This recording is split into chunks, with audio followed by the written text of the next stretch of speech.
Hi guys, so we finally made it happen. So podcast 34 is back and I finally got my first guest.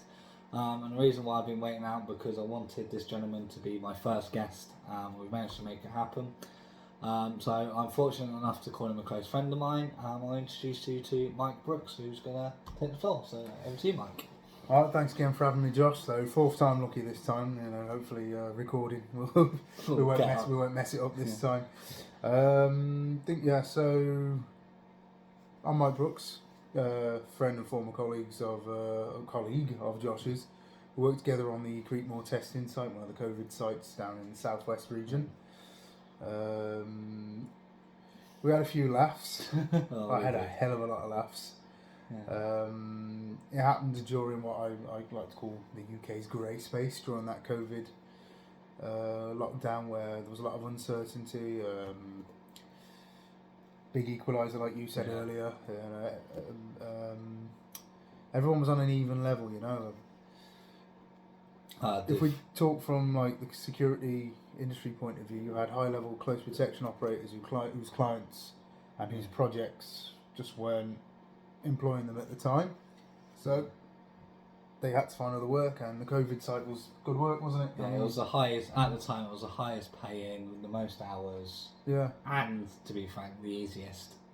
Especially on the security teams. Yeah, the security teams we had it good, and I was fortunate enough to work some really good operators, high end operators, way above my calibre. Even this day, like I said to you, ex-PADP guys, ex-Royal Marines, ex-SF, ex-Royal Protection, counter-terrorism, SO15, SO18, all sorts of different. It was a real mixed bag, wasn't it? But then there was a massive contrast, because you had that calibre of person on the security teams, but then other parts you had some absolute characters. What I could only just describe as characters, or as our mate Sam put it, absolute dribblers. Back lane, we had this thing called back lane. We had one guy in there. Wasn't it? Oh yeah, I don't think I was there for him, was I? Yeah, you were there. Oh yeah. So it was, like we said, it was a great equaliser. It was the grey space. We didn't know what was going on. I think the first time I was introduced to you.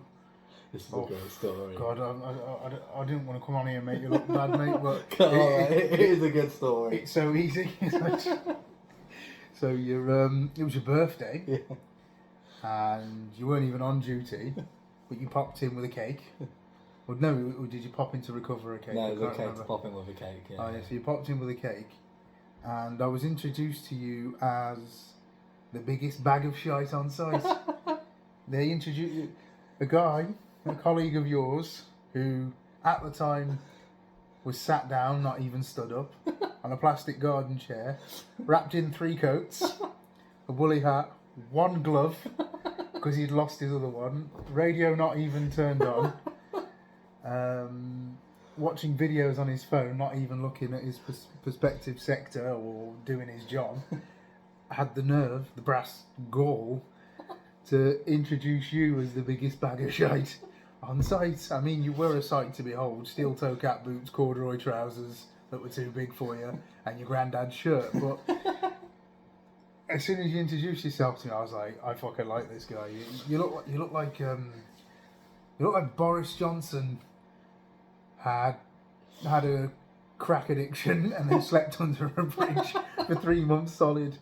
But when I met you, I was like, this guy's fucking awesome. And then when you left that day, I carried on working with Eric and the other lads. And every time I went round, it always went to, so I see you've met Josh. And I was like, oh yeah, he came on his birthday, and they all said the same thing. Oh yeah, did he have his shoelaces tied? I was like, of course he did. It was, some of the banter was hideous, like the cake finds and stuff like that. Yeah, it was you got to remember, all apart from me and a couple of other guys, it was all ex-mil and ex-police. So it was all done military style. The banter was military style. You couldn't be a wet blanket, could you, and survive? You couldn't be. I mean, some of the banter was good. I mean, some of it should never be repeated on camera. Yeah, we can't repeat some of it, but there was some good times, and I wasn't part of the team proper. Oh yeah. I mean, emotionally and spiritually, I felt part of the team. You were there. So just an interlude there. So how it worked was when it first started, it was a very good CP company that ran it. Now I'm not saying I'm CP. I have a CP license, but I'm not CP. I'm not at that level yet. But it was a CP company, very well known in the industry, very good. And then they were acting on behalf of a agency who were then acting on behalf of another security company beginning with M, ending in IT. And then they decided to go self-deliver. They went self-deliver, they changed all the terms, and then all at the same time a lot of things were opening up, so a lot of people left. They needed to bring people in, so this is where you come in. So, because obviously I hadn't really worked in the security industry proper at this time, you know. Not the UK circuit. No, actually, it wasn't. I went straight to training and capacity development work when I left the army. I mean, I went and got my SIA CP license, but I didn't do any CP proper until the pandemic. So I think my first job I started working for the famous Lead Element company run by a good friend of mine. Actually, I'll mention them by name because it's a mate's company and they were doing quite well at the time. Haven't spoke to my friend recently, but you know the company's name still gets bandied about. I was basically doing fire warden on one of their properties for protected persons, not far from Colchester, because I'm still living in Colchester with the family at the time. And he did all right, you know, he did well. And then, as that was in full swing. Then there was another relax on the flights, so I then managed to jump back abroad to DRC on a pretty good anti-poaching project. But I was more security co-ward for that. I wasn't an anti-poaching trainer. I was working with a good friend of mine from who I'd served with to coordinate the security between, because like obviously the park had been divided into three parts. There was Kundalungu, there was Umpemba, and then there was the Lubumbashi office, and like I had to coordinate the security and the logistics of all that with under the command of a good friend of mine from the army. Pay was amazing. I thought, okay, that's it now. I'm back at it, and then that project didn't continue. But that was that project's business. That was, you know, politics down to them. Funny enough, ended up getting run out of the country 2 days early by the country's intelligence service due to misinformation. But in a place like DRC, misinformation can lead to charges, and charges can lead to all sorts of things. So we managed to get out, and I made it back. Went to work for Lead Element again, doing some residential stuff in London. But I was at home, but not at home. I was living in Golders Green, to be fair, in a rundown flat, a condemned flat, with the lads, just doing our shifts. And then my missus wanted me back, and I came home, and then this is where I got in touch with the famous Imran. Oh, legendary Imran.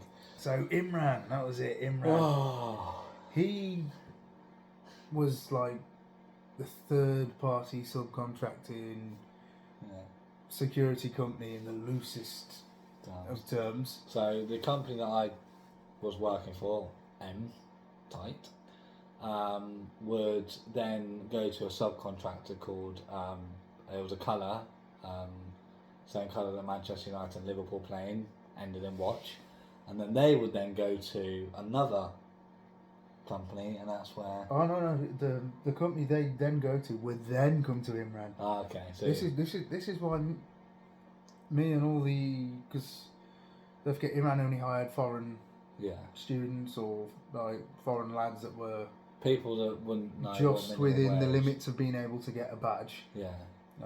Just within the limits of being able to speak English. I mean, there were some nice lads, like, but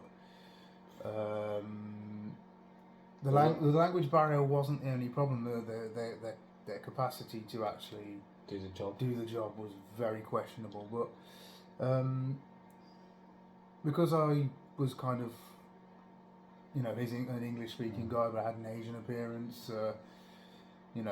Imran took me on and he was like, "You will be my one-eyed man in the land of the blind." Yeah. He gave me loads of work. I mean, a hell of a lot of work, and then he obviously got me the shifts with you guys. I just didn't get paid, obviously, very well. Well, you Because should. by the time the the invoices were paid and it got to Imran, it was late.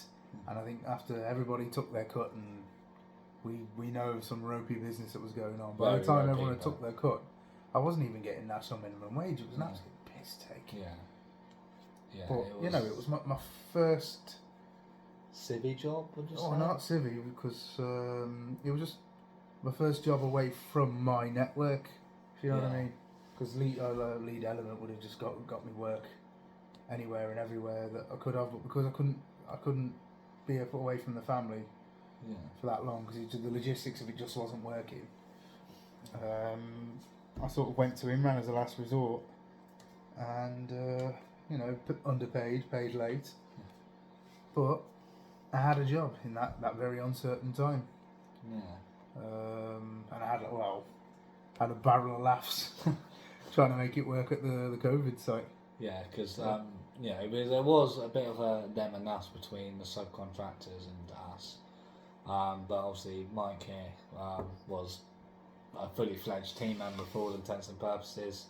Emotionally and spiritually. Emotionally and spiritually, to the point where we were doing everything we can to make sure he was on site, and it was interesting, some things, wasn't it? Yeah. I think obviously we had the incident where the conspiracy theorist guy came on and that was the only tried to box your head off, but we can brush over that later if you like. But that's the only incident we had, really, wasn't it? Security related, proper. I'm trying to think. You had the councillor guy that tried to film and refused to delete it, so he just locked the back gate, and then eventually he did.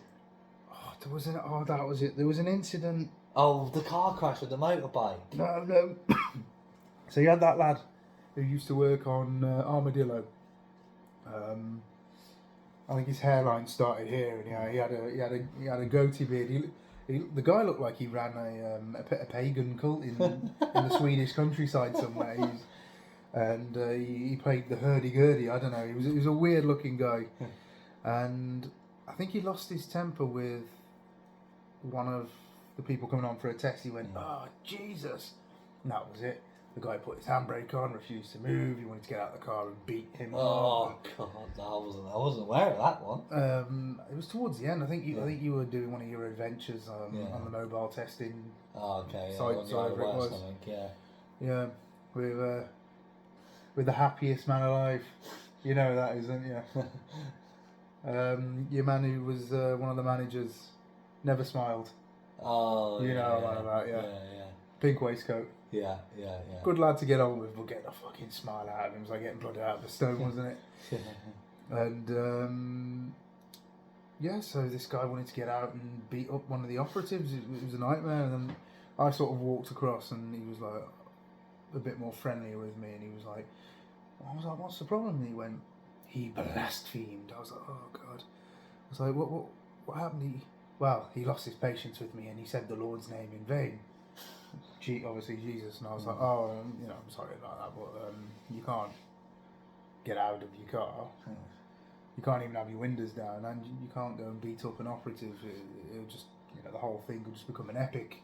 It'd become a completely other level of a gymnastic show." So he agreed to get in his car, and he didn't want his testing, and he just drove out in anger. So much so he drove out the wrong way. But yeah, he left. But that was basically it. Really, there was no real. Yeah, the one instance I got pepper sprayed. It was a motorbike. I wasn't there for that. Okay, so it was just, I don't know if you guys remember, but it was when the a ship off the south coast got hijacked by immigrants, and SB, because they're based in Hamworthy around here, SB got deployed. The next day, this guy came through on a motorbike, and he was trying to claim that he was one of the, as you know, every Tom, Dick and Harry tries to say there's some SF guy. He was trying to claim that he was one of the ones on the boats, but he hit some woman's car, and he was intoxicated. So the police came down, and he refused to be arrested. It was me, one of the ex-coppers that unfortunately we didn't see eye to eye towards the end, you know what I mean? Him and 3 serving police officers, and he was just, he just had power. So they pepper sprayed him, and I got the fucking tail end of it. Not an experience I want to happen again. I bet our copper colleague was happy about that. Well, this was before we fell out, so. Oh, okay. Yeah. Pain in the arse for me that was, because I got on quite well with both of you, so I get on quite well with both of you. So yeah, obviously it was a varied tasking, and we had a lot of banter, a lot of fun. I mean, most of the laughs were at the expense of not so much me, but the guys that were involved in the subcontracting guys. Had a lot of laugh at their expenses. I mean, the radio's not being turned on. Oh yeah. All sorts. Two of them standing at the wrong position. People not turning up in the correct equipment as well. Knowing how freezing it was. The one poor guy turned up in a cardigan, looked like he'd been knitted by his grandma. I was like, "Is that all you've got?" He's like, "Yeah." Because on all the other sites, they just sit in heated ISO containers, don't they? So. Do you remember the twins? Or they weren't twins, but we called them the twins.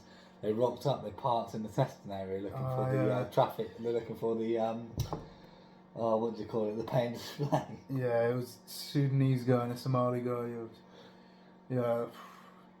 Absolute drama is that. That was the problem with the third party subcontracting. You didn't know who you were going to get. And there was no. These guys didn't get a brief or anything, did they? They didn't know what they were going into. So it was down to us to take control. But Imran, I saw Imran's briefs came over in the form of a WhatsApp message that just looked like someone had thrown a load of letters at a screen half the time. So, well, I think the biggest thing was when everybody started to leave. Yeah. So I left just before the G7, which was April 2021, I think. I left at the same time, didn't I? Yeah, we left at the same time.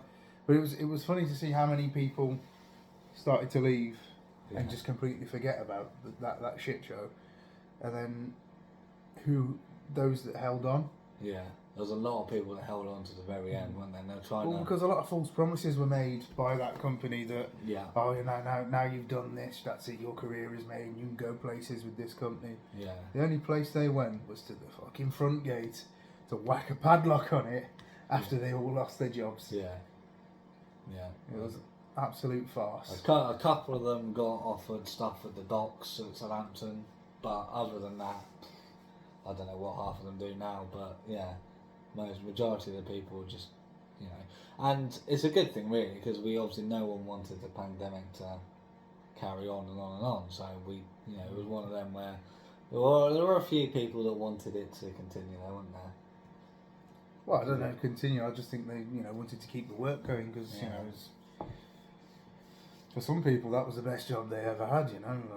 Probably still was the best job to this day we've ever had. Yeah. So, but then when you moved on, obviously, I think you moved on to be an area manager of a door supervisor company. Yeah, quite successful company.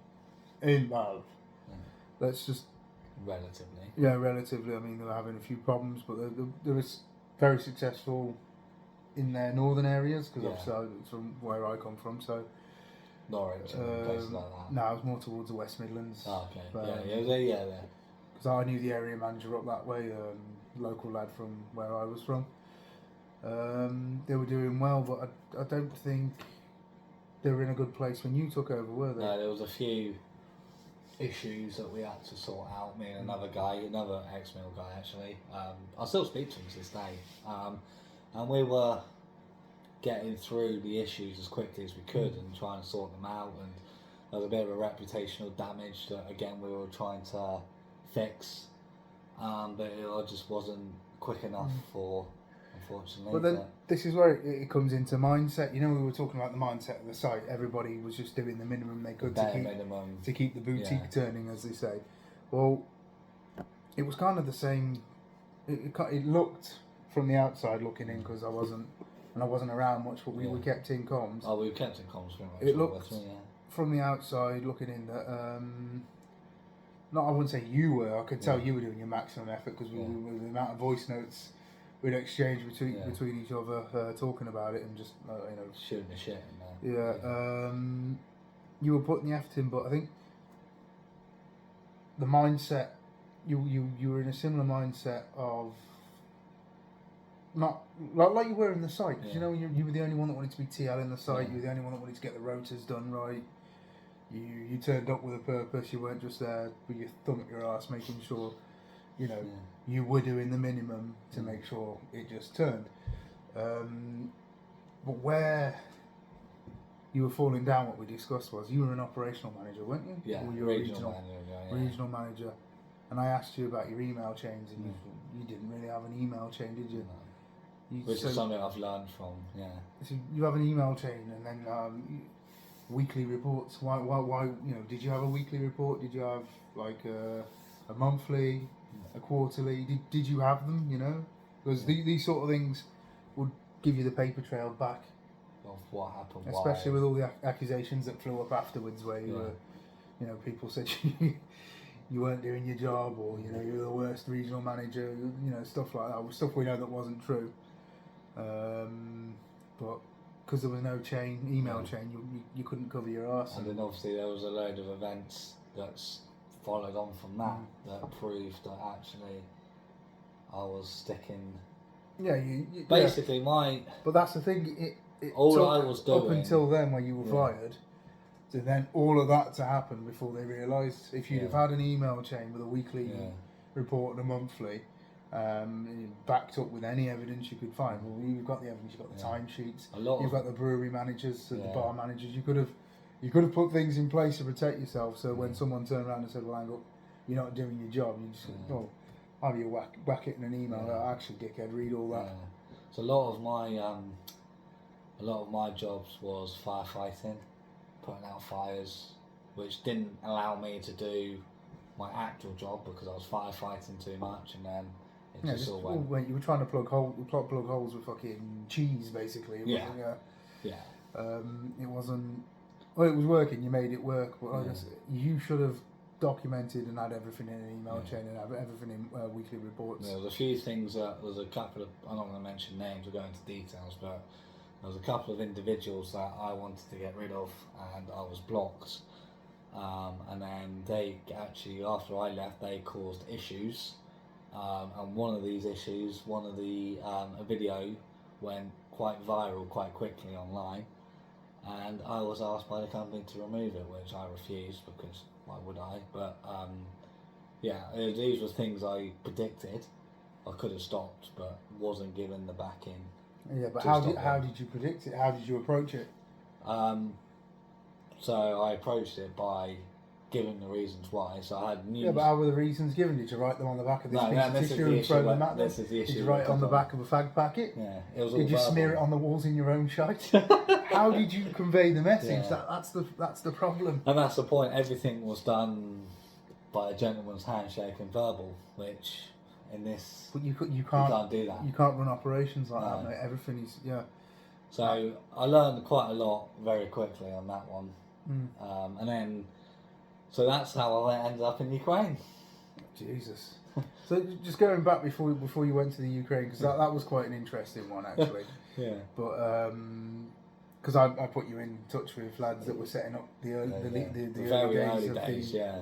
Well, I wouldn't say the early days. Well, because obviously it was going on in 2014, but this was obviously the. Well, this was like the fall invasion. Sorry, yeah. So, the guys that were setting up the Ukrainian Foreign Legion, like through the Norman Brigade and those lads, all the ex-legionnaires, I put you in touch with them, told them what you were doing. They thought you were going to fight. Yeah. Everyone thought that you were going to fight, weren't they? But that was the original plan, but I'm glad you. But a few. I'm not going to say I'm glad you didn't go to fight, because you don't know, because I've been hearing some stories from some of my mates. Well, I say mates, some acquaintances. Good, actually, no. One of them is a mate, a Finnish mate of mine who was in the Legion. Finnish Hell's Angel, but he was a bit of an adventure seeker, or thrill seeker. He fought in Bakhmut recently with a team called Team Black, run by a guy called Anton, and apparently they were the SF of the Ukrainian Legion. I think they're under the Intelligence Bureau now. I've not too much details because can't go into too much. Well, but yeah, I don't know too much. It's all just snippets. But before you did that, I remember someone approached me and said, "Do you know Josh, the guy who runs the regional for regional?" I was like, "Yeah." He's like, "I've just done a door course and he turned up to recruit us." I was like, "Oh yeah, okay." He's like, and apparently you turned up in an ill-fitting velour suit. And I was like, "No, not Josh." But yeah, that was just a joke on their part. But that was the one thing you were doing that no one else. Yeah. I've never seen anyone else do it. I'll mention Rob because Rob's a really good guy, one of the best door supervisor trainers in the south. So if you were going on to his courses and recruiting and giving people an insight, I mean, you did it for free as well, wasn't it? You know, you weren't asking for anything. Yeah. That's also part of the mindset I'm was talking about, just going the extra mile, not to your own detriment where it puts you out of pocket or put you in ill health, but the fact that you were going around and visiting the courses at the end and saying, look, this is what we can offer if and when you get your license. I mean, that plugged a few holes as well. That because that was starting. I was managed to get a flow of recruitment through that. So, because if I got even 1 or 2 people a course, that's 2 people a month. I mean, do you know anyone else that does that? Not that I know of. No. Yeah. I mean, you don't even have. It doesn't even. That would have been good to have got down in your email chain, especially. Yeah. Because it would have helped tick some of the boxes. And I should have recorded the people I got from the courses, which in the last company I worked for, I did do. Yeah. So I know exactly who I recruited and when. So with you, let's go to Ukraine. So, where was I when you were doing this? So Ukraine. Was that when you were at the coal mine? No. I left the copper mine. Went on that diplomatic tasking. So I picked you up from the diplomatic tasking at Heathrow. No, you picked me up from. Oh. You picked me up from Heathrow after I finished the cobalt mine in DRC. Yeah, that was it. Yeah. Because I had the exemption, I had the diplomatic letter to. So this was when we had the whole red list, and if you came from a red list country, you had to quarantine for 2 weeks. But obviously, you had a exemption on behalf of Her Majesty's government at the time. Yeah. So I was lucky to get that. That was because obviously the British embassy in Kinshasa was like, it's a small embassy, and I was down in Lubumbashi. It was a pain in the arse getting the letter, but I got it via fax. Funny enough. So where was I going with this? Yeah. Well, when I was in Ukraine. So I think Ukraine kicked off, and I was on the armed diplomatic tasking. Yeah.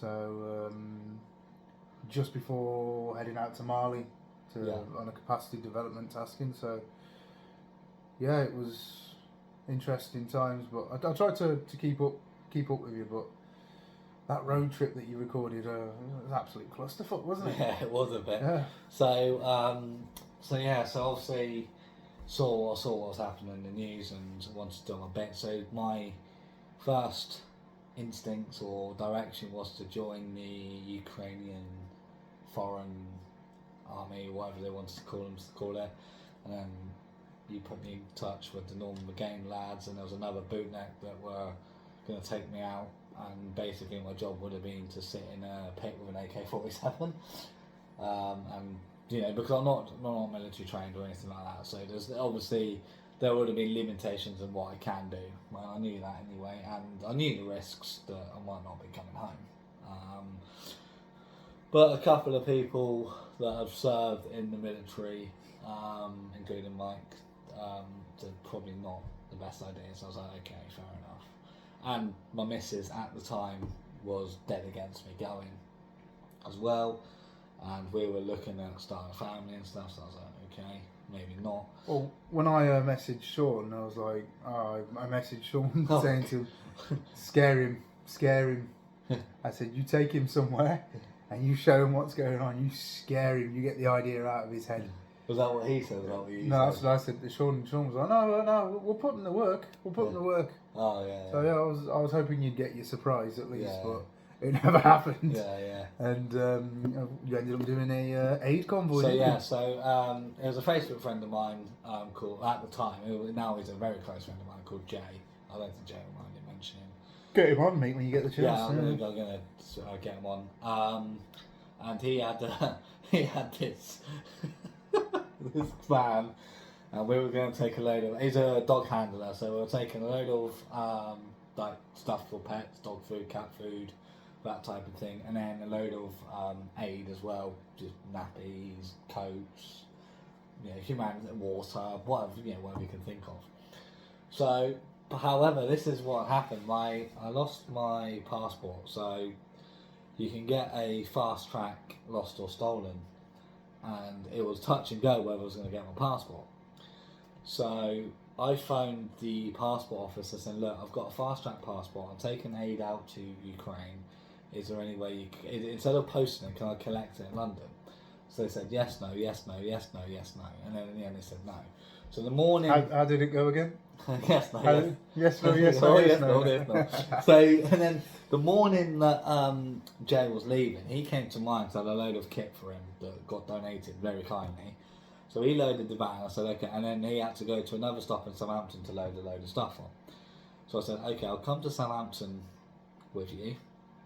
So I went to Southampton with him, loaded everything on, and then I had a phone call about 11 o'clock in the afternoon saying, if you can get to London by 5 o'clock, you can collect your passport. So they did change their mind again. I was like, okay. So I got dropped off at Southampton Airport Parkway and got the train straight up to London. So I had to get to London, get my passport, and then get back to Folkestone to get the ferry to meet Jay with the ferry. Then Jay's fucking van broke down on the motorway. They hadn't even left the country. So Jay then had to get the train. He met me in London. We went back to London, and then he bought a low loader in a couple of days, to be fair. So then we had to take everything out of his van, back onto this low loader, which was a better bit of kit. And then we got across, and then we got into France about, I can't remember what time it was, to be fair. So we booked into a hotel, and we're getting some, we weren't a charity or anything like that, but a load of people were donating on PayPal, and I was going towards the fuel and hotels and things like that. So that was great. And then I got into Germany. Funding your lunacy. Yeah. Germany was a bit of a fucking interesting one because, like the wheel arch on the van that had lowered, and it wasn't actually a big issue, but something was wrong. So none of the garages in Germany would help us, even though we tried to explain. And even though this was now, we're talking 2021, summer of 2021. So in this country, COVID had basically pretty much vanished. But in Germany, everyone had to wear a mask, and it was the N45 ones you had to wear over there. It wasn't, you couldn't just do that like you could in this country. And eventually we found the Do gap. what? Yeah, when people just put their shirts up like that. And in Germany, you had to actually have the full-on N45, whatever it's called. Eventually, we pulled into one garage. I think it was a 4th attempt. And then this guy, who ironically was half Russian, but lived in the United Kingdom for a while, helped us and didn't actually charge us. So we then got from there, and then we got to Budapest, and we had Jay had a bit of an emotional journey, I had a bit of an emotional journey, because I had all sorts of fucking people calling me water mitties and fucking all sorts, getting a load of abuse on social media. Jay was getting a bit of abuse on social media. Yeah, but you made it clear from the beginning that it was an aid convoy. Yeah, and that's all it was. So where did these accusations come from? So basically saying I'm a wannabe and Jay's a wannabe and we're only doing it for attention and all this type type of thing. People that are sat on their asses at home. Some of them we'll touch on in a bit, mate, if Yeah. because I've got something to add to about Yeah. that actually. Yeah. And I remember Paramike actually sticking his oar in and sticking up for us, which was, good. Anyway, so we got to Budapest and we thought, fuck it, we've had a rough journey, we'll go out. We didn't go out to get absolutely hammered, but we went out for a couple of beers because if you've ever been to Hungary, it is cheap. Went into one bar, bought myself a drink, bought Jay a drink, bought the doorman a drink, and it was something like €6, if that. And this was like quite central to Budapest. And then we went on the main street and fucking numbnuts here got his phone stolen. So that kind of ruined the night. So we went back to the hotel and then got to Romania. So we went through Romania rather than Poland because Poland was just saturated at the time. But we were going through these mountains and Jay was driving, and fair play to the bastard. He fucking, we had about half a foot of room and a massive mountain, and we're going through at night. It was -10. And we got there, and then we got to Surat, and then no one knew where the fuck to put our stuff. And eventually we got a phone call, like, put it here, there, and then we just bombed it back, so. Mate, hey, Yeah. it's a cool road trip. But so, when you go back to where you said people were calling you all the waltz under the sun and what have you, saying you were searching for relevance. If we look at your journey with Jay, I can't really say you gained anything from it because you gave a lot. You didn't take anything, and everything that was given to you on that. Well, the biggest thing PayPal and that went back. Yeah, into, so all the PayPal stuff went to hotels, fuel. So you were logistically supporting the task. It wasn't, and I'm not. I mean, a lot of security companies and a lot of people bomb bursted into Ukraine when it all kicked off. A lot of good people. A lot of people I wouldn't fucking follow into water, and then some people that I'd follow to the fucking ends of the earth went there, and everyone was gaining relevancy again. Everybody was getting the big bucks. It was a dash for cash. Because I started. It wasn't that wasn't the case for you guys. If I was you, I'd get in contact with those people that said those things to you. You tell them straight. You say, look, what did I gain from it? Yeah. Well, in fact, are you a millionaire from it? Have you Well, I had a really good relationship at the time. Person idolised me, and she didn't want me to go to Ukraine, which is fair enough. To be fair, I handled it in the wrong way. I got back, kind of made it up, but just things weren't the same, and it car crashed that relationship to the point where it's now completely finished, and that was the catalyst. So not only did I not gain anything, you lost something. I lost quite a lot as well. So it was. So looking back at it, you can't regret it. I don't regret it. No. It seemed to be it was an awesome experience. Yeah. You made something work with minimum. As we say, you pissed with the cock you had. You know what I mean? Yeah. And you left a big, massive yellow stain in the Russian snow. Yeah. You did your job. It wasn't even your job. You did what you set out to do. I mean, if you'd have gone down the route of fighting for the Legion as well, I don't think you'd have gone out there to gain relevancy for yourself. Or to be look at me, like some of the YouTube operators. I mean, that's my impression of it. You did a good job. You took some aid out. You didn't gain anything from it. You lost. Jay cost him an absolute fortune. Lost the van, bought a low loader. Yeah. You lost your phone. Yeah. It took emotional toll on Jay because his kids were missing him, and he was getting, so it was. I'm not going to compare it to the guys that went out and fought out there and are still fighting out there, like a lot of the ex-military lads from the UK and stuff, and take the hat off under them because they're trying to stop what could happen if Russia are successful. We only can guess, but obviously if they do decide to then go into Poland or Romania, then all hell breaks loose. But a lot of the lads that are out there are stopping that from happening, so we don't have to, at the moment, worry about that. Well, there you go. So, you achieved what you set out to do. At the end of the day, not a lot of people get that far. Yeah. I mean, some people can't even get their asses out of bed half the time. There's a few people that weren't as necessarily calling us wolves, but saying just give up and go home. It's not your fight. It's not your bag. It's not your whatever. Just of course, it isn't your fight, but you weren't going to fight, were you? no. You know, and it's no one's, but then it's everyone's at the same time. So if no one does anything, then nothing's going to get done. So I was only a very small cog in a very large wheel, in a very larger operation. You know, so I didn't change the world, but I didn't make it a worse place. That's for sure. So yeah, like again, that mindset we were talking about at the site where everyone just wanted to do the minimum to make sure things went round. Basically, go under the radar. Yeah. So there again, you displayed that just going that extra mile, and you're doing it for fucking free there as well. Yeah. So yeah, it's hats off to you, mate. I'm not gonna say anything because I never went to Ukraine with the foreign volunteers. I know a lot of people that did. I never went.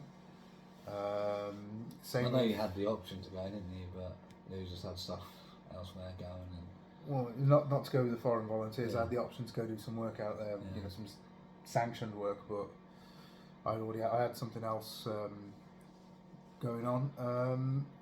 And to be fair, it's the same when all the people I knew that went and volunteered and fought for the Kurds. At that time, I'd had a job. If I wouldn't have had that job at the time, maybe I'd have gone and volunteered and fought with the Kurds. Yeah. And by the time this came around, still had a good job, had my missus, had my daughter. I've got my missus, got my daughter. So I'm not going to go and volunteer to fight in Ukraine for the grand sum total of fuck all. Yeah, €1,000 a month, I think. I don't even think guys are getting that from being honest. To be honest, I think it's. I know they're getting looked after, but I don't know if they're getting paid. And you prioritise things. Would I love to go out there and get amongst it in Bakhmut? Why not? But kids, wife, got a good tasking on at the moment that's salaried, so I don't even have to worry about my months off not getting paid. Those are the things you start weighing up. But does it affect my mindset? No, it doesn't. It affects the outcome of decisions and that. It doesn't affect my mindset. I still have that same mindset. Because a lot of people talk about mindset and motivation. Now you go onto your Instagram stories, or you just go on the short videos on Facebook and stuff. Someone saying if it's not a snippet from Joe Rogan, it's Andrew Tate gobbing off saying something. You should be more X, Y, and Z, predator mindset and all that. I think the mindset's also the environment. Yeah. Because after a while in that when we were working on that COVID site, I too found myself doing the minimum just to make sure a lot of people were switching off. Things went round. Yeah.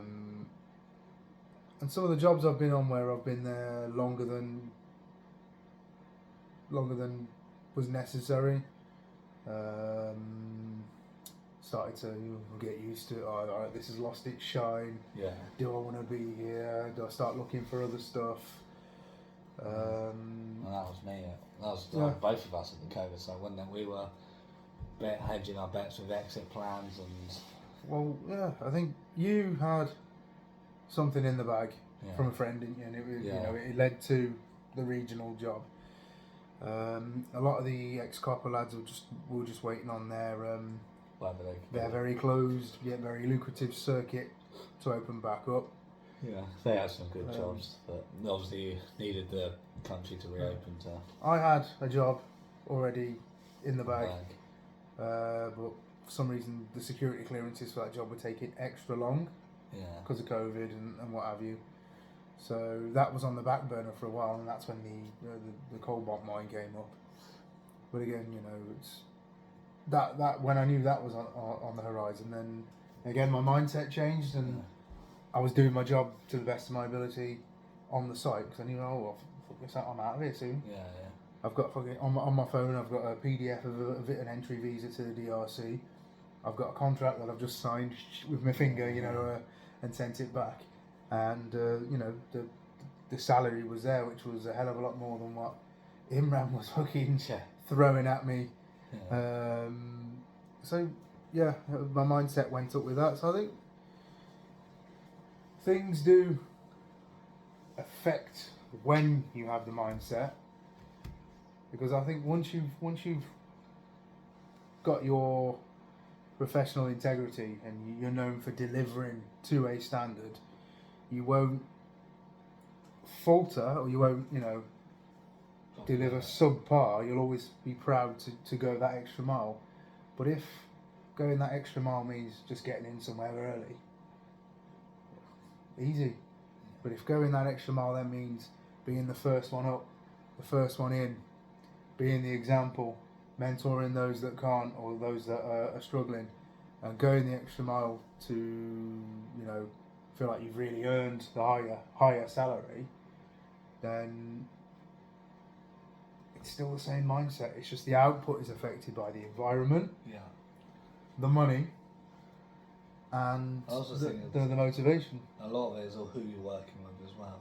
Yeah, that'll be part of the environment, So the difference between the COVID site when you started, when it was run by who it was run by, to who it ended up being ran by, is a big difference. Some of the people I had personal disagreements with, which is a shame, but I can't fault their operational expertise. I can't fault them. There was only one person I fell out with, but I can't fault him as operational expertise and him as an operator.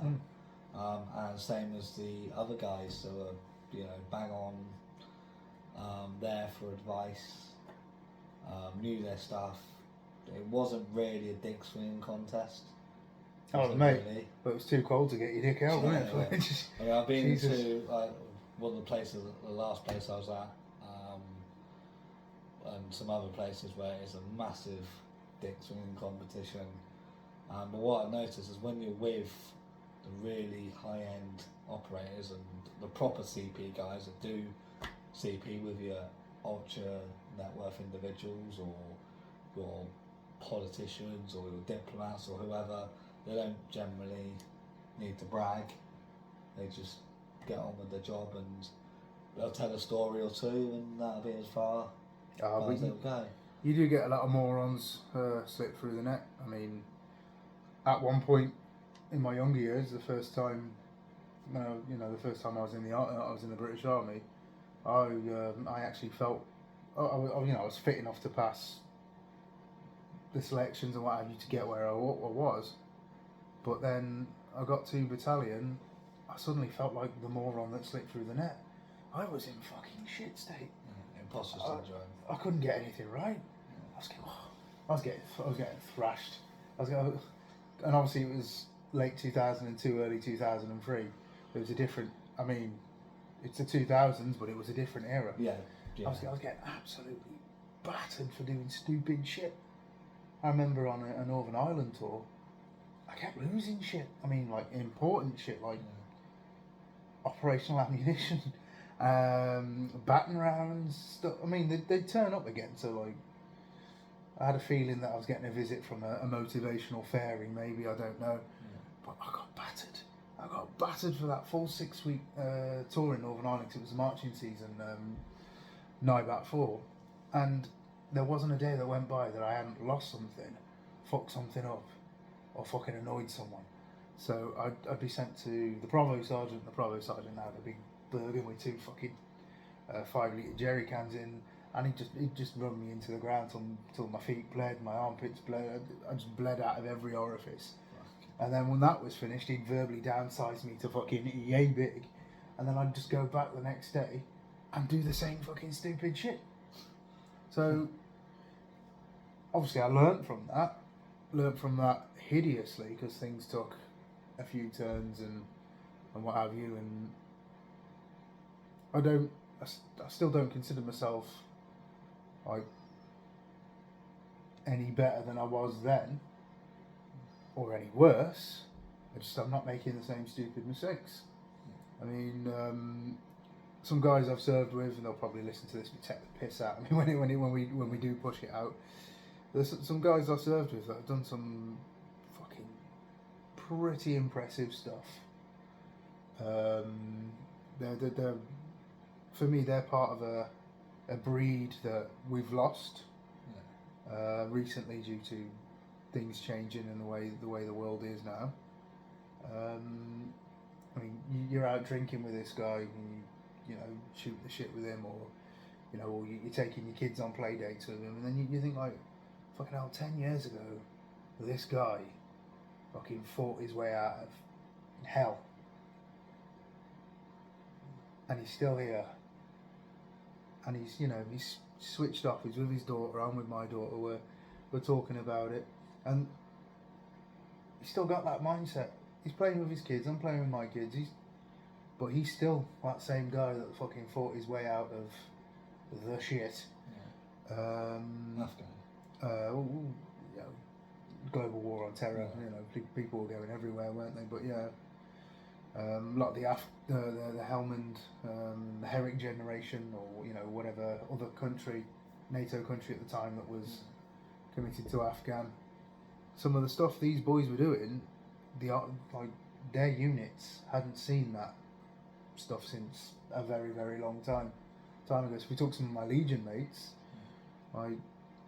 the Legion unit I was with hadn't seen that level of action that they were seeing in the latter years of the global war on terror since the inception of their unit in the 60s, when it was like Algeria and DMBN2 and stuff like that. Just like giving examples. Yeah. Obviously I've probably missed out some key bits there, but the same with my beloved Battalion 3 Para. Some of the stuff that those lads were going through during that period of time, the unit hadn't seen for a very long time. Falklands would have been the last. Yeah, maybe, yeah. Yeah, you're probably right there. Yeah, it's like, because obviously the Falklands was quite a zesty battle. I think Old school. I think warfare. We look at where things were for that period of time, the global war on terror. Guys were seeing a hell of a lot more in a shorter space of time, because a lot of that stuff was well spaced out with the Falklands. Yeah. Not taking anything away from either side, because I don't have a right. But again, those guys. But like Op Herrick and stuff like that was all constant, wasn't it? There was no. It's mindset again. You know what I'm saying? If we gave the opportunity to go where those guys went, to another set of guys that had never had any of the experience, but they had the same mindset and probably went through the same training, I think they'd step up and perform. Because in certain units like Deuxième Rep and 3 Para, you know, most NATO infantry units that are well trained, there's like an ambience, there's like an ambience and atmosphere that you won't find anywhere else.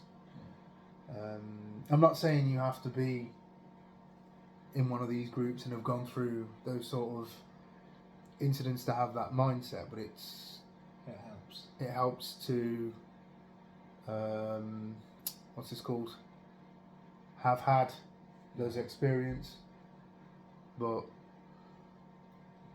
I saw the difference massively from when all my circuit work had dried up during COVID and I was stuck at home. Just looking at how people functioned on that site. Yeah. Like I said, they were just making sure they were doing the bare minimum to not get rollicked, not fuck up, and keep the wheels turning. Which wasn't hard. There was no passion, no motivation. No one really. I'll say. You had it because obviously you know. I wouldn't say people didn't enjoy it. People did enjoy the job, but the element they enjoyed was the social element. Because obviously you got to remember there was lockdowns and one. Yeah, there was about 3 or 4 lockdowns and that, but yeah, everyone just treated it as a social, a big. Yeah. You know. Well, you know what my stance was, because at first I was looked at as one of the third-party subcontracted foreigners. Then when I got to know people, I was like, There was some alright people, but then at the same time there were some bloody morons there. Oh yes, wet lip. You just listen to some of the stuff people were talking about. You just like, oh, for fuck's sake. I'm not gonna mention the name because it was dealt with. But there was one guy who was a Walter Mitty and decided to tell. I'll let you tell him the story that was told. Oh to yeah, you yeah, when you were yeah. there. Yeah, so I think he wasn't a bad lad, Yeah. but I saw him the other day actually. Yeah. Yeah. I think the first time I met him, he told me he was I think it was an ex. RMP, wasn't it? I can't remember the cat badge. Cat badge changed a few times. Like he said, he changed trades, Yeah. which is not uncommon in certain trades, and probably wasn't uncommon in the period he was alluding to that he served in, which is before my time. And saying that though, having served in the regiment I served in, and obviously now as a reservist as well, but in a different infantry regiment, you don't get the bigger picture of how the rest of the army functions. So you can't. Someone says to me, "Oh well, I joined in 2000, for example, as an RMP. Then I went to the RLC as a bomb disposal expert, and then ended up doing search in the Royal Engineers, for example." Yeah. Just saying 3 different branches, but are linked by something, because you can go train to be bomb disposal expert, I think, and the RLC have them, and then obviously all the EOD and search stuff that the engineers have. I'm using this as an example because I had a mate who I met who worked for the UN in Mali. He started off as an RMP, then ended up as an RLC bomb disposal expert, and then ended up in a reserve engineer regiment, and then now he's working in Mali for the UN. Now that career stream he had, I didn't know about it. Yeah. But I can't turn around and say, "Oh no, you're a wolf," because I didn't know how the army functioned in his time, and then how his specific trade functions. So, you can't just call someone a wolf. But so I listened to what the lad, your man, had to say, and nothing was making sense. And used to catch him out. We'd say, "Oh well, I did this. I left this regiment at this grade with this amount of service." Now, he claiming to be a late entry cavalry officer. Oh, I didn't know about this one. Yeah. With over 25 years service and an amazing pension. I can tell you now, they do not look like he looked. Even I could tell you that, and I'm a silly. Yeah, they did not look how he looked. Most of the late entry officers I've come across in the army that are at a career level of like 24 years look good. They look bloody good. Yeah. Some of the late entry officers I saw in my time in the Paras, they looked good. They were stacked. They were good looking lads. They were in good nick for someone that was in their late 40s and had just had 22 years of soldiering. Yeah. They didn't look like a bag of shit for a start off. No. I mean, we had on the COVID site, there was an ex-warrant officer, cavalry warrant officer on there, wasn't there? Yeah. And he looked 10 years younger than he actually was. We talk about the You know what I'm talking about. Yeah. He held a quite prestigious position in his unit and in his division, especially. Yeah. Very nice guy. Well. Very confident. Yeah. Stacked. He was stacked, wasn't he? He was well built, and he just had this aura about him. And then, if you compare him to the guy that was waltzing, just looked like an absolute bag of shit. Like, he wouldn't have been. He didn't fit the bill. He wouldn't have been a foreigner on fucking Jeremy Kyle. If you'd have put him on Jeremy Kyle and said he was there for something bizarre, you'd believe it because he just looked the sort. He did not look like someone who just had a 24 to 25 year illustrious career. Yeah. Well, in any domain, really. He was like somewhat to He was in the cadets, to be fair. Oh yeah. But to put the amount of years in that you put in something as, you know, high speed and low drag as the military or the police, you come out and you look at, you know, and you see these guys, you know they've done something. You can tell there's an aura about them. they've done something. They don't they don't look like a cartoon character. Let's just say that. Yeah, I remember that. I could, you know what? I couldn't bring myself to say, "Look, mate, shut the fuck up. You're talking shit," because some of the stuff he came out was hilarious. He was, didn't he? He told. So this new guy come onto the site, big guy, built like a Viking, long brown hair, looked like Rollo of Normandy, big beard, stacked. And I remember I was on Armadillo, and I remember the guy in question was telling him that when he was in Northern Ireland, the IRA had hired an ex-American Green Beret sniper to take them out, and he got the guy with a GPMG, and I was like, and he was like doing all the demonstrations to this guy and everything. And I was again, my Ireland was limited to 6 weeks during the marching season. Saw little to no action. So again, and I wasn't in the army in his time period, so there was some stuff he was talking about that could have been true, could not have been true. I don't know. Excuse me. But openly accusing Americans of working for the IRA, that's not something. It's not something you do with your biggest ally. I mean, best allies. I've heard a podcast. I think it's the Sean Ryan podcast. Give him a shout out. It's a podcast I listen to. No, James English. Anything goes with James English.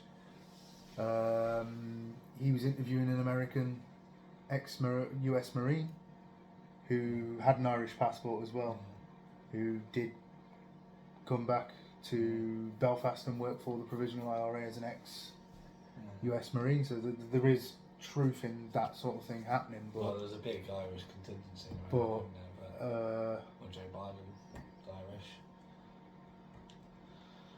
Joe Biden certainly something ending in ish, and we'll leave it at that. Yeah. He certainly speaks fucking Special gibberish. Yeah. Yeah. It's amazing. But you know, we could turn around all night saying, "Oh, well, this guy said this, and remember this, and remember that." But the point I was making was this guy. How we got caught was we kind of all knew it was a bit of a wall, but as Mike alluded to, there was no really proof.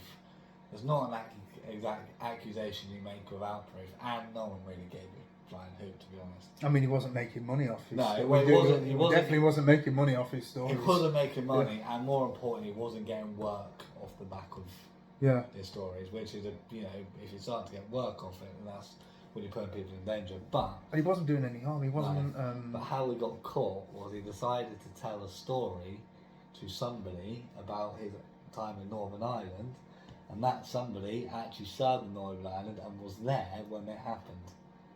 Yeah, I think I remember that story. So this guy, he did know his stuff because he was interested in the military, and from a historic point of view, he was quite accurate. And he read a bit of history, remembered the story, regurgitated to someone, and then spoke it in the eyes of he was there to someone that actually was there. Yeah, he got caught out massively. And before he left, he got pulled to one side by the gentleman that you mentioned earlier. Ah, the bag of shite to the bag of shite. Yeah. No, and the other, and him, and the warrant officer. Yeah. And basically was told or asked, do you know what the Walton Mitties Hunters Club is? And for those of you who don't know that, it's a group of people, normally ex-male, that will try and expose people that are getting riches out of people that claim to be ex-male. They have a Facebook page which was funny. In its earlier years was absolutely hilarious, but because the talent pool seems to have dried up, because now obviously the Walter Mitty Hunters Club do their job and they do it very well. The entertainment values gone down. But if you scroll through some of its posts from 2010, 11, 12, there's some comedy gold on there. So some entertainment, put it that way. Yeah. Yeah. Well, you're good at finding faults, aren't you? There's two individuals. Oh no, not good at finding faults because I'm not, I'm not exactly fucking super soldier myself. Like I said, there's some of the lads I served with that fucking have done some stuff that that you wouldn't dare if you had an ounce of integrity about you would not dare want to take from them. Yeah. One, because it's theirs, it's theirs. Yeah. They did it, not you, and that's what was etched on their life forever. Yeah. And they carry it well. And then for you to then go, well, I did that as well, and when you didn't, it's the ultimate fucking insult. It's a bit of a kick in the bollocks. It's not even a kick in the bollocks. It's like you've gone and fucking shat all over his memory, lied about it, and profited from it.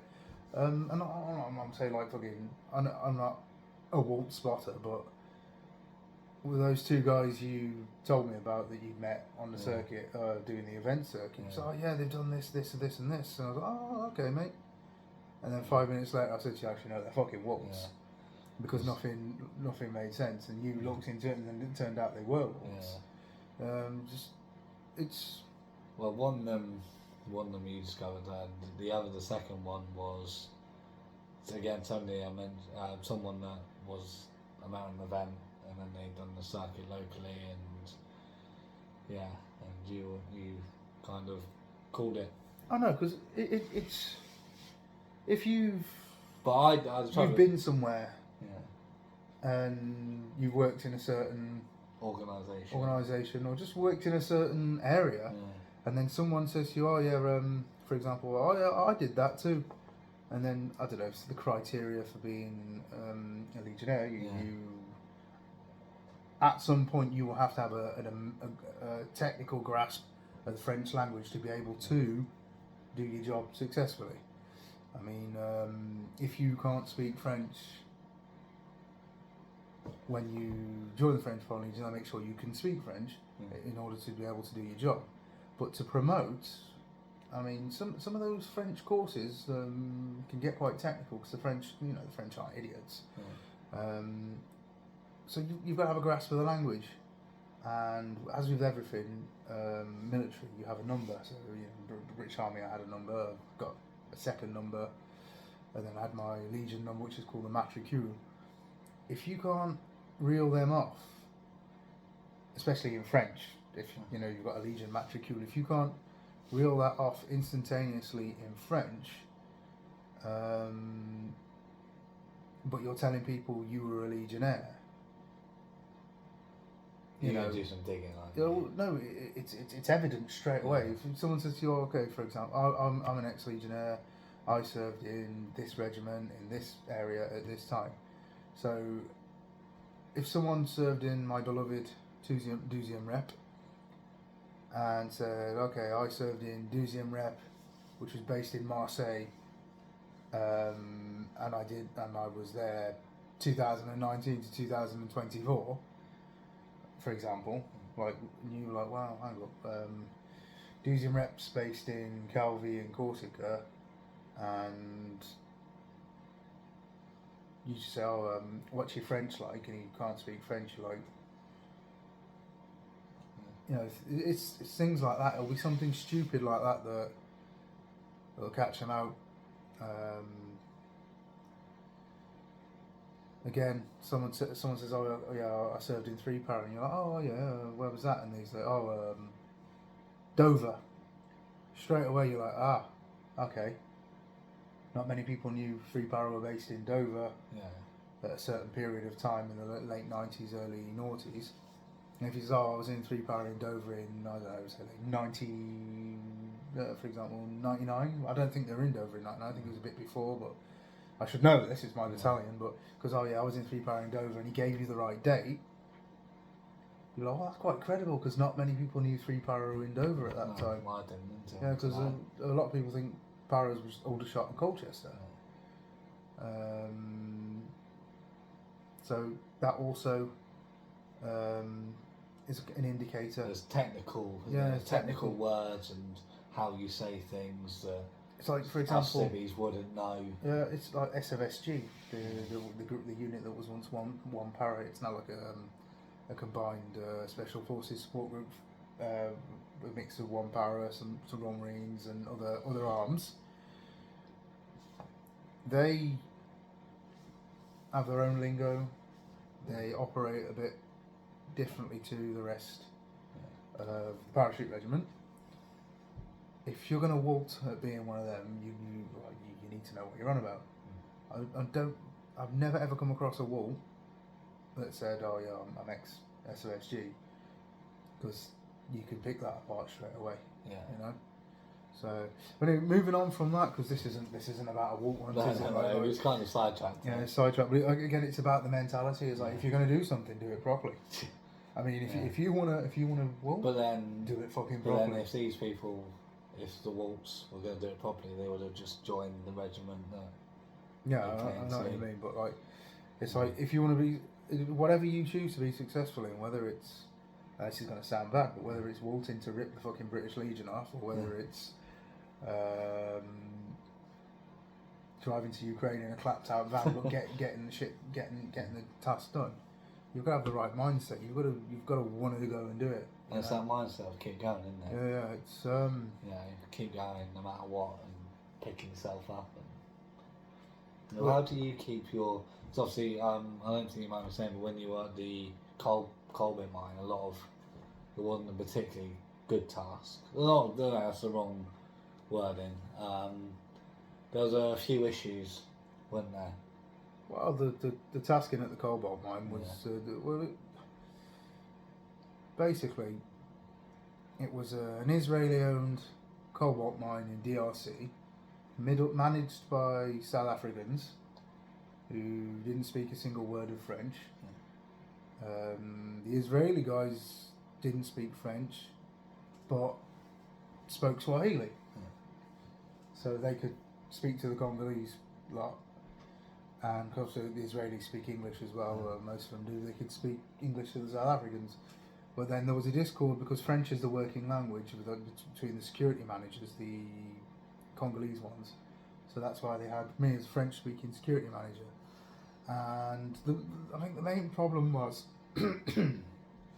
I had to handle a civilian security team that was backed up by an armed police team from the police mining units, so like a specialist police force within DRC, a specialist in the loosest of terms, that then provided the armed security to the mine. And trying to get everyone to coordinate was an absolute fucking nightmare. So, because mining's quite political in Africa, and the Chinese are involved and there's politicians involved, those mine pits were a fucking, well, a minefield. Like, play on words. Yeah. You did not know who sold which concession to who at what time, and who was supposed to be securing what bit at what time. The Israelis played their own game with the Congolese. Congolese were playing their own game with the Chinese, and then the legitimate mining company that I was a security manager for was just getting shafted left, right, and Chelsea. They were losing pits, and then they were getting pits back.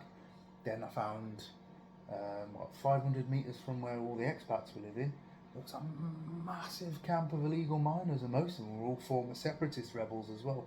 So they weren't fucking scared to get amongst it, whether they're armed or not. And you're trying to plan. You're outnumbered in a foreign country. Yeah, there's that. You're always outnumbered in Africa, mate. But you're then trying to coordinate a massive eviction operation with the help of the army. The army should. This is where it got a bit tasty as well. The army should never ever go onto a mining concession. It has to be done by the mining police. But the army had a lot of overreach, and there was a lot of backhanders, and sometimes you just find random army officers fucking cutting around illegal pits. You're like, oh, what the fuck's going on here? So someone's on the take. I think the army's involvement was supposed to be like a military prosecutor would come and help you validate the eviction, but evictions never went through. They never went through. The only way we cleared that illegal mining pit, I'm trying to think of the name now. It wasn't Kimber Solani. It wasn't the Kakanda one. The name will come to me. The only reason it cleared out is because when I went down and visited them, I said, look guys, you can't be here for safety reasons.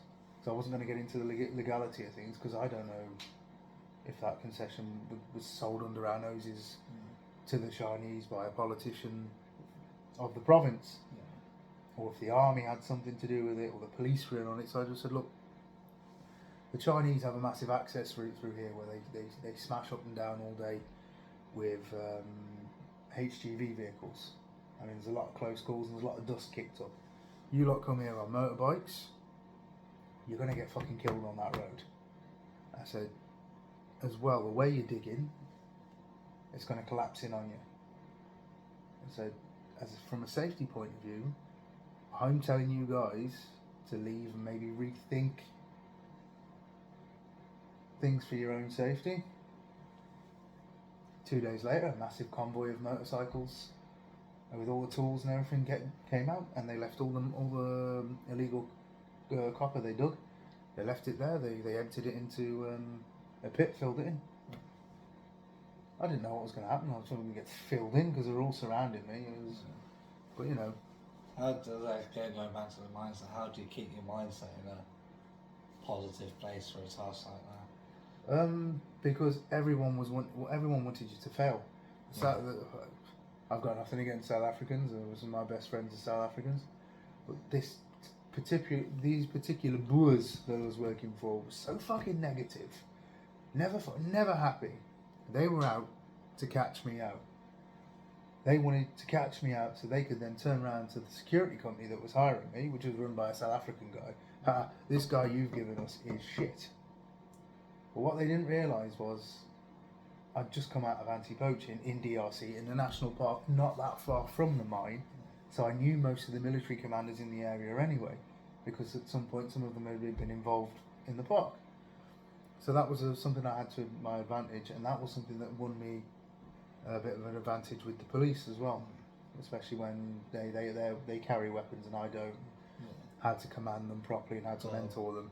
With friends and influences in these places. So the only way I was able to keep my mindset and deliver to a good standard is because the people I was supposed to be delivering for were wanting me to fail. So you sort of proved you wrong. Yeah, they didn't want to pay my company for me. They wanted the old company that was there, that was purely Congolese run, because it was cost effective and because it was run by locals. They weren't smashing and thieving the place up, because the generators and the mine and all that kept the village of Kakanda going, because they gave them free electricity, they gave them revenue. My job was difficult because when the mine closed to go into maintenance, the locals couldn't then secure it because they just robbed the fucking place, because that was it. The revenue and the free electricity had gone once the mine had closed down for maintenance. So they had to get an external security company with an expat manager, and it was just an absolute nightmare, mate. An absolute nightmare. And then getting you back into the country. Yeah, that was to avoid the red. Getting told off at Heathrow. Yeah, that was what's it called? A bit of what's it called? A bit of I took a chance. I asked the British ambassador in DRC if she'd give me an exemption letter, and she did. Yeah. She faxed it down, and that was it. You know. Look, yeah, smart. You had to have someone pick you up at the airport, didn't you? So. Yeah. So we managed to avoid getting quarantined in a hotel. So I came down to Heathrow and got told to move on by another security company. Yeah, that was. Told them to basically refuse. They got down counter-terrorism police. Counter-terrorism police rocked up and they asked me what I was doing, so I said I went for a UK diplomat, which I wasn't lying. No, well, no, I just happened to have a diplomatic letter, Yeah. luckily enough. But yeah, at least they Yeah. believed you. And then just left me alone and got you out of Heathrow and got you home for a week until you went back to Africa. So what are you doing No, now? I didn't go back to Africa after that. You know, I worked for. Well, obviously, I worked in Bournemouth for a while, didn't I? Oh yeah, for Jordan. Yeah, Guys. and then we just wait. Well, I was still waiting for the security clearance to come through on that diplomatic task. Yeah, that's when we got accused of stealing contracts. Oh yeah. Which ironically, that venue ended up going to that company, but that was nothing to do with us. Yes. Well, not at that time anyway. Again, this is another mindset, the toxic mindset that's come into the industry. So do you know what the biggest cause of all this is? These fucking WhatsApp groups. Yeah. These WhatsApp networking groups. So which I've started a few myself. So I'm gonna come out and say this, and this is gonna upset a lot of people. So one day you're on LinkedIn or you're on Facebook or you're on a WhatsApp group or Signal group, and someone says, "Oh, I've got a mate who set this networking group up. I'll add you to it," and then you get added to it, and then you see obviously it's all more or less all the same people, same posts getting shared. And then you look at the group creator, and you think, "Who the fuck's this?" Yeah, and then you have a look at their profile picture, and you're like, that person does not look remotely like someone that should be running a group, telling the caliber of people that are in it, because there's some good people in the groups, because it's always the same few. Some good people in this group you recognise because you look through the list and you think, bloody hell, that person's in the group. This must be a good group. But then you see that the group has been created and is run by an absolute moron that is not on the level of these good people that these decent operators that you've seen in the group. And this creator's always piping up, talking about their rules. Oh yeah, remember the rules and this. I know you've done that a few times on your group, so this isn't aimed at you. This is aimed at some complete absolute non-entities that think they can set up a WhatsApp group and start reminding people, oh, the rules, stop chatting, this is not a chat net. If you need to talk, PM. And again, this is not a stab at another guy who probably he thinks it's about him, but no, he's actually a decent operator with experience. The guy I'm referring to has got no experience whatsoever, and has got about as much presence as this napkin. But he runs this WhatsApp group, and he always reminds people of the rules, and he throws his weight around. But he's not done anything. He's not done anything near to the standard of work that some of the people on this group, or most of the people on this group, is delivered. But this person now has this WhatsApp group and is using it as a platform to turn themselves into some sort of guru and offering services they have no business offering. I don't understand. Yeah. This is, and so this puts a bad mindset in the industry as well, and it also gives people this false sense of, well, I can do anything because I've done this, and I want to be able to do this, and this is the problem with everyone being able to get an SIA badge, because a lot of people don't stay in their lane. They think, well, hang on, but if I do this and do that, maybe I can then get on that, and you're like, well, no. And then when everybody whinges on WhatsApp groups when a job comes out, and goes, oh, client has specified ex-military and police only. Oh, why only ex-military and police? And there is a very good reason for that. Yeah, but I get their argument, because we've all got the same fucking badge and we've all done the same course. But then, where's the separation? Yeah. You can't just say, okay, right, well, you can't judge people by, okay, well, let's say I did my CB course with you, and I got better scores than you on the course. That won't put me ahead of you, because at the end of the day, everyone's got the same fucking badge. And then these operations and regional managers and these recruiters need to fill a certain amount of spaces. But then when the client specifies something, that's what then makes a separation. If the client turns around, because I've seen job adverts where the client says nobody under 1 meter 80. Well, I'm 1 meter 77, so I'm like, well, I'm not going to fucking apply for it then, am I? But if it says no one under 1 meter 80, X mil, only, and then I've seen posts where they specify cat badge, Yeah. like ex-SF, ex-Marines, ex-Para, or ex-Police, Yeah, whatever. Yeah. Diplo, and that. And that narrows it down a lot. And then if there's But loads, generally, these are high-paying jobs. As Yeah, well. yeah. Yeah. and a lot of people get the arse about that. They're like, There's oh, one on there.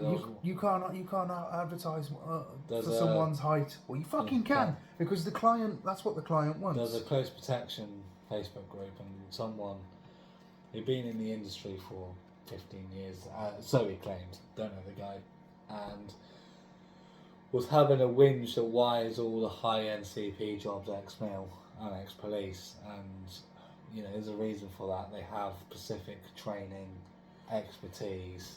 But then that gets You know. cancelled out by the presence of the SIA and the SIA badge. So, Yeah. like the SIA CP badge, basically, it says, you have that badge, I have that badge, we've gone through the same training. No employer can then judge us differently and say, well, no, I'm not taking him because he's ginger, I'm not taking him because he's half Asian, half white. They can't do that. Yeah. But if the client then specifies, well, we need someone with a presence who's over 1 meter 80, Yeah. they can't. It is what It it can't is. be held against the recruiter because it's the client's It's a client's request, demands. because security, and especially close protection, it's client centric or it's project specific. Yeah. So if you decide Okay. one day you want to go and work, I don't know, let's give an example, good company that that's got, I don't know, hostile contracts in, let's say Mali, for example. I know there isn't no, I know, we'll just say Mali. I mean, everyone knows Mali at this moment in time It's is a grey area. a fucking grey area. It's a red zone. It's going through an absolute shit show at the moment. And the client specifies, okay, I want someone who is ex-mil, French speaking, Anglophone at the same time, preferable experience in hostile zones, preferable experience with MINUSMA or, you know, another UN Yeah. affiliated operation, and they go through this whole list. You can't fucking whinge and go, oh well, why is it only for ex-mil? Because we don't have the same rights as the Americans. Most Americans can carry and go to a range and train, right? We are not an arm-bearing nation. We don't have, our citizens don't have the right to carry weapons freely, like the Swiss or the Yanks, right? Yeah. So our firearm trained individuals, are efficient firearms users, is a very small pool. I know, like we say very small because there's loads of veterans around, and the army is, well, not the army, the forces are big, Yeah. but then But compared to the rest of the population and compared to all the badge holders, the CP badge holders, you only have a small pool of efficient firearms users. Yeah. And I'm not talking about if someone's gone and done a firearms course, because I could go. and do clients that. the clients don't look for people with firearms courses. They look for people with experience Yeah. with firearms. There's a massive difference. Yeah. Yeah, so there's a guy. For example, I carry in my current job, which we're not going to mention because, you know, I can't. But in my current job, I carry on a daily basis, and I live, sleep, eat, and do everything with my carry, with my long. And so do all my colleagues. I am never without that weapon. And quite efficient with it. I mean, there's multiple ways this weapon can be used and manipulated, but obviously I'm quite efficient with it. And obviously I know I've only done my first rotation in this new job, but technically, if I do a full year, I've carried for 9 months of that working year. Yeah. No one in the UK, apart from certain lucky people, carry a weapon for that amount of time. Yeah. So that's when the client says, I want someone who's proficient in firearms. They're just because they know if they want a Brit Yeah. They know they're not going to get a Brit who goes to the range every weekend because he can keep an assault rifle in his fucking house. Because So let's face it, we don't have so those to carry people. firearms in this, apart from your farm with a shotgun, to carry firearms in this country, you have to be police or army, or police or armed forces. Yeah, but then again, you have to have. And then you even have to have used it efficiently for a certain amount of time. And That's even what with they're the getting police, you have to go through courses. Not every, obviously, there's a very select police officers that will be carried with weapons, and there will be AFOs and SFOs, and they'll get selected, go on specific training courses before they can carry firearms. So It's a select pool of people. Yeah, so you can't get the arse when someone says, "Okay, I want a CP operator," because then everyone's hands goes, "Oh, well, we're all badged." Okay, I want a CP operator who's ex-military because this job involves carrying. Oh no, you can't do that. Why can't we do it? You're like, because you're not trained, so, And that's for everything. It's not just for our industry. It's not just for hostile CP. It's for everything. If someone says desirable and they put in the lists of desirable experiences Excel, for example, Word, fucking ECDL, the old European computer driving license, and PowerPoint, and you've never ever put a fucking PowerPoint together in your life, I mean, you can probably learn. But if the clients put those as desired qualifications, that means you are gonna be doing that a lot. Yeah. So you can't then bluff it. Go, oh yeah, mate, I can use a PowerPoint. You get to work and your PowerPoints look like shit because your PowerPoints look like shit because you don't know how to put one together. It's pretty much the same, you know. The job specs and desirable qualifications are there for a fucking reason. Yeah, you do get a lot of people with badges that think they are police officers or military or at the same level, Delusions of grandeur is everywhere. It's everywhere. Don't worry about that.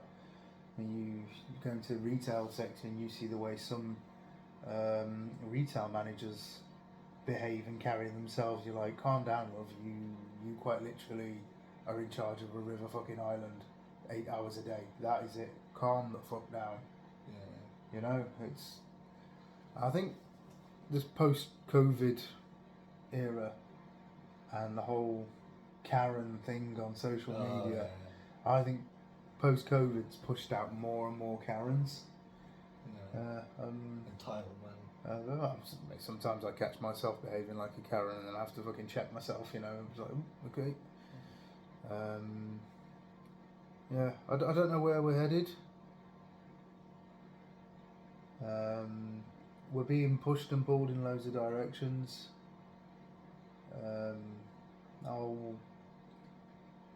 Feminism, anti-feminism, the trans agenda, the LGBTQ stuff. I mean, some people are dressing it up as, you're attacking masculinity, you're attacking our way of life. Why is this sort of agenda being rammed down our throats? And I don't think it is. I think what it is people who know nothing about certain things want to be seen to be doing something. Right. Okay. Right. To come back to relevance. Yeah, to come back to relevance. Yeah. I'm not being funny. Like, I don't know what it's like to live as a trans woman. It might be difficult for them, all that fucking medication they have to take and trying to look like a woman when you've got an Adam's apple and you were born to have a beard and all that. It must be hard, but why highlight it and then ram it down everyone's throats? I'm sure there are trans people out there that are thinking the same as us. What the fuck? This is embarrassing, Yeah. There's a couple that have come out on TV and it's said that. It's the same. It's like, who pushes this shit? I've got a close friend of mine I worked with who's trans, but they are properly trans. They're not just one day I'm a boy, one day I'm a girl. They've had to change. They're going through surgery. which I respect. Yeah, but so that's a big. Does this person, this trans person, do they find it comfortable, the level of this whole pushing it down everyone's throats? No, making more of a show of it than. Well, you see on the one that does the rounds, where if you misgender someone and they scream and kick off, and he doesn't. If someone generally makes a mistake, he will correct them, and he's fine. But I think a lot of it is people want to be relevant, so they're either for or against, and it happens with multiple things though. I mean, if we want to look at. But what seems to be the issue for me is a lot of people outside these groups are the ones that are pushing it on behalf of the groups, whether it's wanted or not. So you go back to the Black Lives Matter. I was about to come on to that, man. A lot of that was white people that wanted to be relevant and pushing. And I remember it was quite ironic actually. One of the demonstrations at Downing Street, and there was a black PADP guy. So he'd obviously done quite well for himself because he's joined the Met Police, which in itself is not a bad career. He's then excelled and gone into PADP. So he's done all his firearms training, all his PADP training, all his close protection training. And I don't know what a PADP officer's on, but I'm guessing around the 45k a year mark, give or take, I'm guessing. So he's done well for himself. And all the Black Lives Matter cheerleaders, shall we say, were giving him dog's abuse because he worked for the police. And I'm thinking, so you're trying to push that black people are oppressed, and I'm not saying they are or not, because I'm not black, but then you've got a guy that's done well for himself, carved out a career, and you're giving abuse for that. So you can't have it both ways. I think if we look at the whole Black Lives Matter thing as and when it happened, right? So if we go to the root cause of that, so there is massive racial tension in the United States. Yeah, there was a George Floyd incident, wasn't it? Let's leave George Floyd out of this for an instant. If we look, there's always been massive racial tension in the United States, right? The United States is a young nation. Yeah. Let's not forget, it's not that old. Yeah. It's not as old as we are. And slavery and segregation were a big. Well, it was right up to the 70s. A big issue. So, well, segregation was. Slavery. Not slavery, segregation. Yeah. I mean, slavery has been rife forever. Yeah. And forever. And it's happening all over the world. Slavery has been rife, right? So the slave trade from Africa. I mean, I've worked in one of the countries that was a big player in the slave trade. It was also a very, very proud warrior nation and had a massive kingdom built on a warrior culture. But let's think these warriors, these warrior African caste, shall we say, are gonna want to do something with their defeated enemies. Yeah.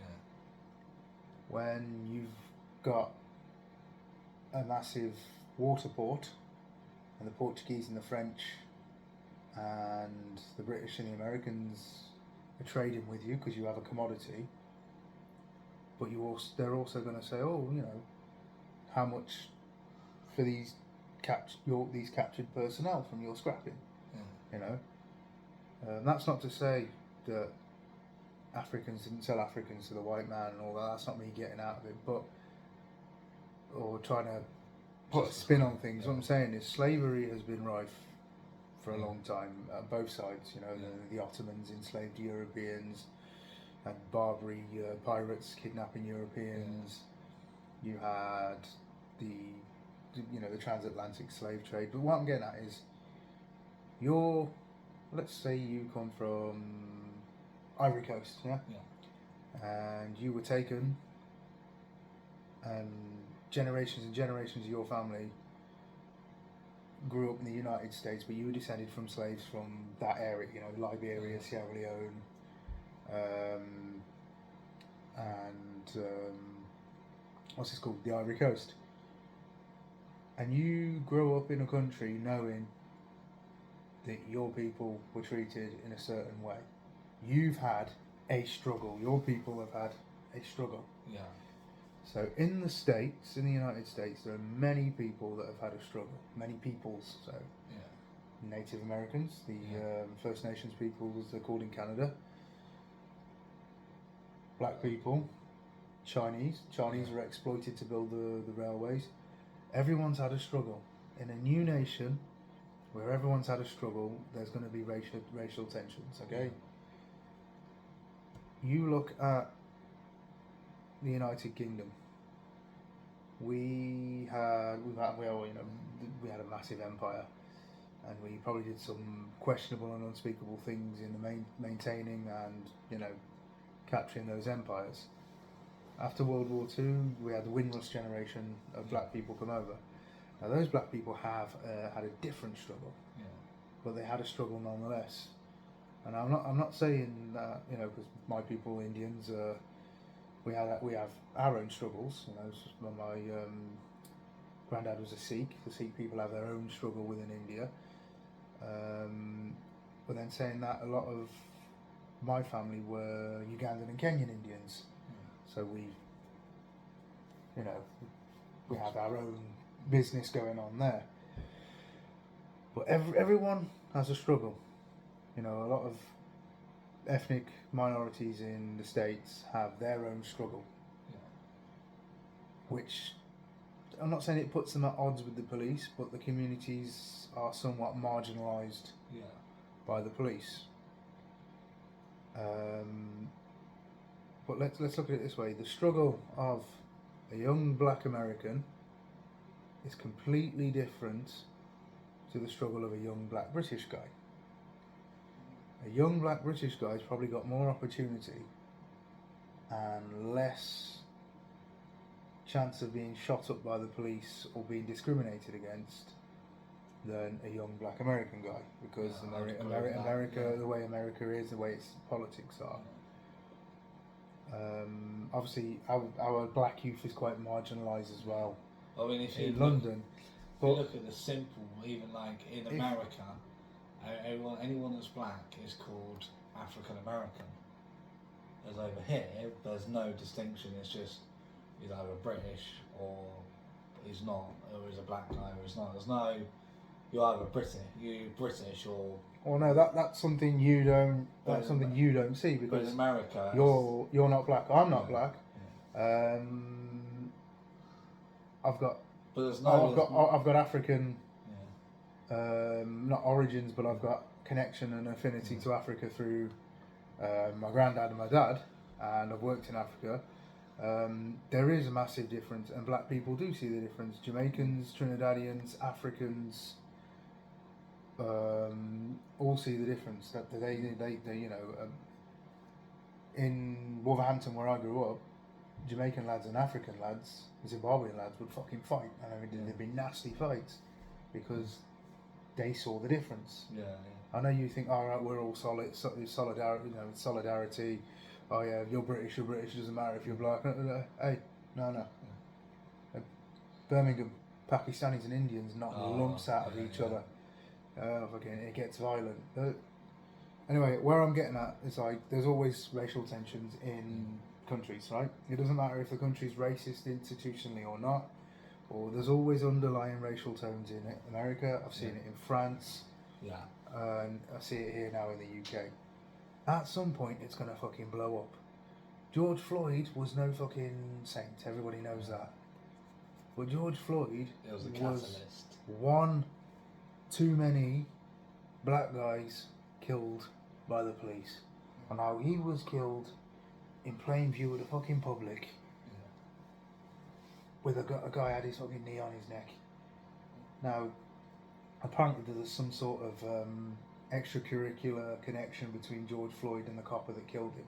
Apparently they worked as bouncers or something in a Mexican bar, and there's all sorts of theories cut around. But that it's obviously Black Lives Matter is about the black struggle, the global black struggle. I mean, if you go to you go to Africa, there are black people marginalised by other black people. There's a tribalism.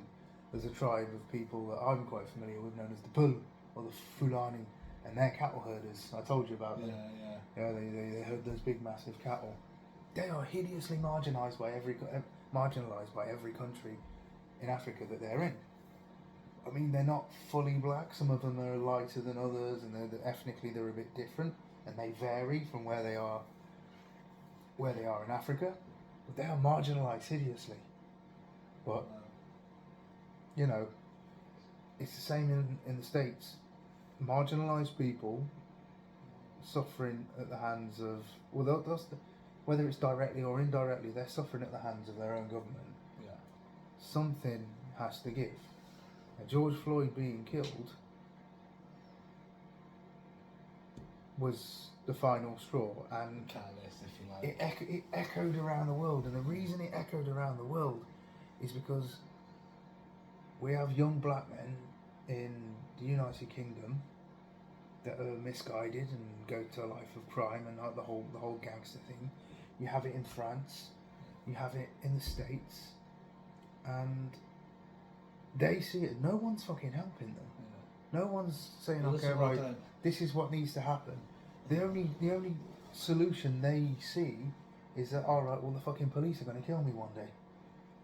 And it happened in America, where the police have the right to carry weapons and the police have the right to make that judgment call whether to take your fucking life away from you or not. And that's every police officer. And there you go. Yeah. They killed him. Don't know what the ins and outs of it was. Was it an accident? Was it intentional? Was there something else behind it? It doesn't matter. They killed a black guy in broad daylight in America. It resounded around the world, but it wasn't.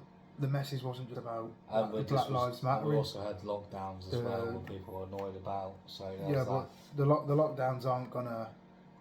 People aren't really important.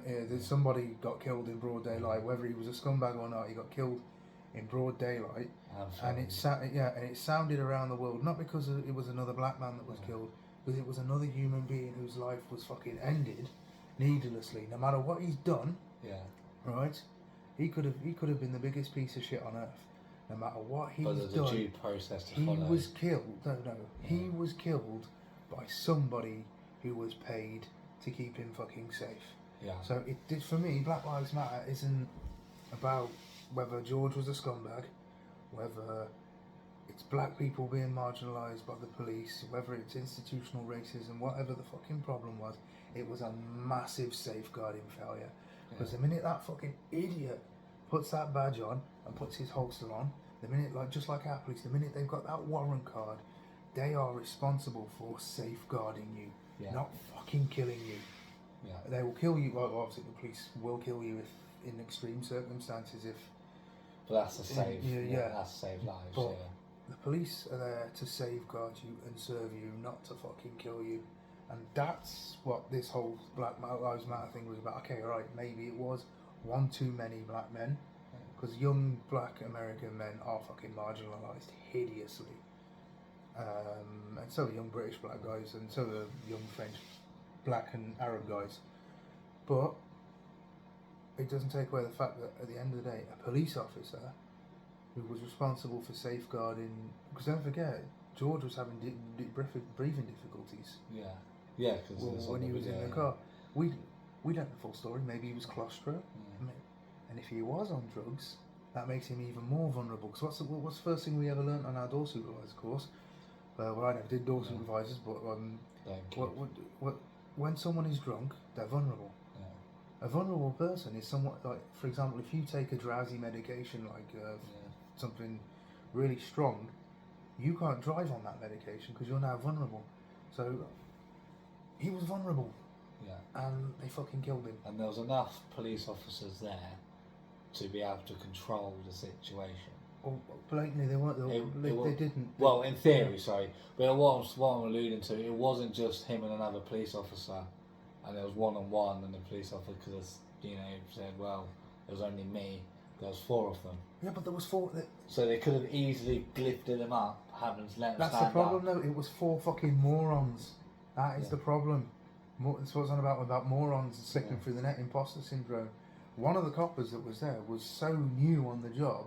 He was in the state I was in when I joined the regiment. You know, Yeah. like fucking up all the time. He was so new. He didn't even. He probably was that. He was flapping that much that he probably didn't even see the other guy's neck on Floyd's the knee on Floyd's neck because he was flapping because this was probably his first arrest. So you had four morons that were responsible for fucking not just George's life, but loads of other people's lives. Yeah. They let him fucking die, and that's what. And then, good, like I said, the fact that it was just one more black man made it even fucking worse. This was a catalyst, a melting pot, and it just went boom. Yeah, we go around in circles all fucking day, mate. But I think we strayed from the point. But it always same again mindset. If that copper would have had the right mindset and would have thought about dealing with the situation correctly, it wouldn't have. Looking at the bigger picture. Not even, mate. He didn't even have to look at the bigger picture. All he had to do was fucking stay calm and do his job properly. And he didn't. He has no command presence. He was flapping. Yeah. The other coppers were flapping. Whether they meant to kill him or not, the fact is they fucking killed him. I mean, you know, you and I know if you put your knee on someone's neck, the outcome's only going to go one way eventually. Well then, like, why put your knee on a guy's neck who was on the floor anyway? Yeah. He was probably in cuffs. I don't know if he was, or should have been in cuffs. And once you're in cuffs, you can control the situation. Yeah, it was. Stand them up, sit them in the back of the police car, do what you need to do. And then if he has done something wrong, he gets to stay in court and tried as a citizen. It's not down to the police to be judge, jury and executioner. No, I don't think fucking they were up to much that day. Those police officers. I'm not getting involved in the whole Politics. Race thing because we've already determined that, like, I don't care how you look at it or how you dress it up. Black people, no matter where they are, whether they're in Africa or whether they're in another country that they live in, are marginalised. Yeah. They are hideously marginalised. I've seen different types of black people in Africa from different areas, zones, regions, tribes, ethnicities be marginalised over something stupid as an old tradition. Yeah. So yeah, it's Mental. yeah. It's mental. So what's next for you then, Mike? What's next on the cards going forward? I'm just gonna keep doing what I'm doing, mate. I've got a few things in the pipeline. I've got a steady job at the moment, so it's salaried abroad. Gonna stick with that.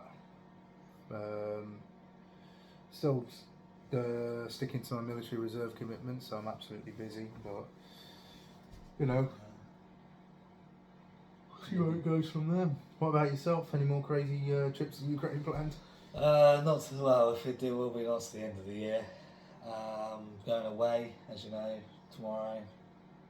Working Wembley on Saturday, and then off for a couple of weeks doing a few festivals, and then see where the year takes me. Really.